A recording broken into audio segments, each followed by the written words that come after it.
we just got here to Tropicana Field, and as you can see, the roof right now is in tatters. As you can clearly see now, that roof is ripped into shreds. Just take a listen as the wind continues to rip across it. From here, we can really see what the ocean is doing. That's a view at Tampa Bay, and as you can see, those white-capped waves, each time they crash into the seawall, you can just feel it. Trash and debris on St. Pete Beach.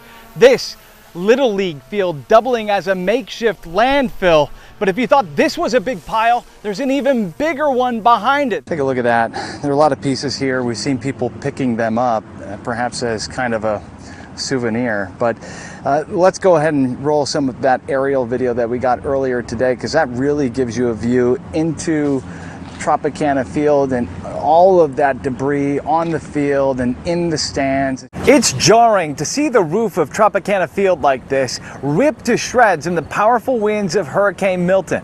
When you look from the sky, you can see the debris covering the field and the stands. There were 12 to 14 security staff inside the ballpark when the storm hit, authorities say. Fortunately, no one was hurt. Across St. Pete, Milton left a mark. Hundreds of trees went down in the streets and on power lines. Tens of thousands still without power. There was damage at Albert Whitted Airport, where wind gusts of over 100 miles per hour wrecked airplane hangars. And at the Vinoy Marina, part of the seawall and sidewalk collapsed. In downtown St. Pete, one of the scariest scenes to emerge after the storm, the top section of a construction crane collapsed into the corner of a nearby building, causing massive damage. Fortunately, no one was in the office at the time, and no one was hurt.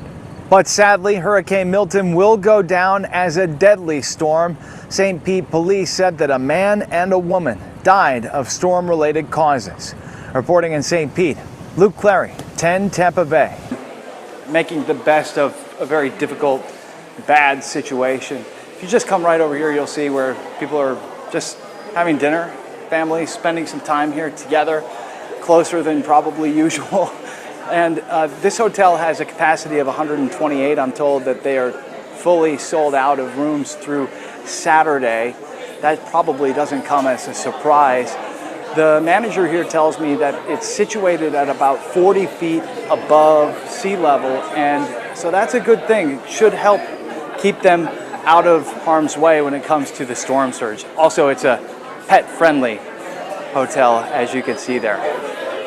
Yeah, that is fantastic. It's really nice to see. I know that, Luke, these were in short supply, hotels in the area, and these folks must have jumped on it very, very quickly. This is actually a lot of repeat business, as a matter of fact. As sad as it is to say, many of these people were sheltering here during Helene. They're back a week later. Many of these folks live on the barrier islands, on Treasure Island, where we were reporting from yesterday. So, yeah, it's sad to say that although spirits are high, this is not an unusual situation for many of these families. Yes. They've got a number of city blocks here cordoned off, a perimeter around this area, because it could still be hazardous with that tower crane laying precariously over the building next to it. Now I'm standing right here on First Avenue, and we have a view straight down the street here toward 4th Street South, and you may be able to just make out through the trees there the crane collapsed onto that building there. This is the Tampa Bay Times building, and that appears to be the Johnson Pope law firm up there, the offices there that were hit, and it's just so incredibly fortunate that this was not a residential building that was struck by the crane. We have some aerial video to show you as well, and from that vantage point you're able to get a better sense of the damage here on this building and just how remarkable a scene this is. From the best that I can tell, it looks like just the top portion of the crane fell down, so much of the crane structure still remains intact up against that tall apartment. Police closed the bridge to Treasure Island and other barrier island communities at 7 Tuesday night. Now, people could still leave, and officials are urging them to do so after Hurricane Helene's deadly example. Streets lined with sand and debris. People were just starting to recover from Hurricane Helene when word of Hurricane Milton arrived at Treasure Island. Jenna Arnell has lived here all her life and has never experienced a 1-2 punch like this. Never. ever. Like, we've always obviously respected hurricanes, but we've never really taken it very seriously until the last one. When Helene came, she decided to ride it out. The water just kept rising, cars were floating away, houses were catching on fire. It was really scary. Some of those neighbors sent panicked messages to the mayor. People saying, hey, this house down the street from me is on fire.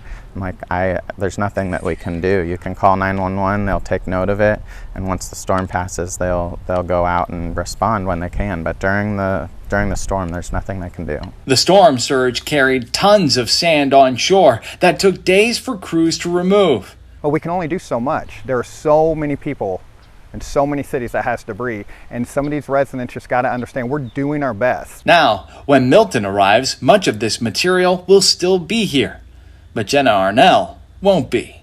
All we can do is prep and then just pray for the best. There's no other words, yeah. A spokesman said that there were 4 confirmed deaths on Treasure Island during Hurricane Helene due to the storm surge and other weather-related impacts. In part, he said, because first responders weren't able to get there during the storm. And the city doesn't want a repeat of that. And so again, it's urging people to obey those evacuation orders. Luke Cleary, 10 Tampa Bay. Across the Barrier Islands, people were bracing for the worst from Hurricane Milton and a possible repeat of Hurricane Helene's devastating storm surge. Recovery, once again on the Barrier Islands. As bad as it looks in Treasure Island, City Commissioner Arden Dickey says the overwhelming emotion today is relief. Everybody that has come out felt the same way I did when they came out here. They were shocked that there wasn't more severe damage. 2 weeks ago, Hurricane Helene brought storm surge that pounded homes with seawater and sand. That's what caused most of the damage you see here. It's absolutely terrible to see that devastation. Clearwater resident Anloria Erasmus was hosting her brother from South Africa, where they grew up, when the back-to-back hurricanes came. I don't think I've ever seen anything like this, and I come from a third world country. When Hurricane Milton came, it brought high winds and rain to Treasure Island, but no major storm surge. If the storm had come a little bit further north and we would have gotten that surge again, it would have been a nightmare. It would have been a nightmare. But because we didn't get hardly any water, we had a lot of rain, but that's not a big issue out here. Now, the attention returns to clearing the sand from Sunset Beach and removing debris from several Barrier Island communities in the wake of Hurricane Helene. Everything and the kitchen sink and this massive pile of trash and debris on St. Pete Beach. This Little League field doubling as a makeshift landfill. But if you thought this was a big pile, there's an even bigger one behind it. The surrounding apartments and beyond, bringing their trash to this place for collection.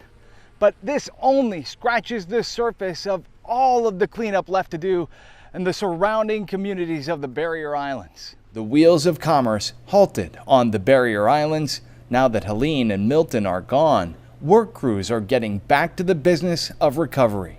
Reporting in Treasure Island, Luke Cleary, 10 Tampa Bay.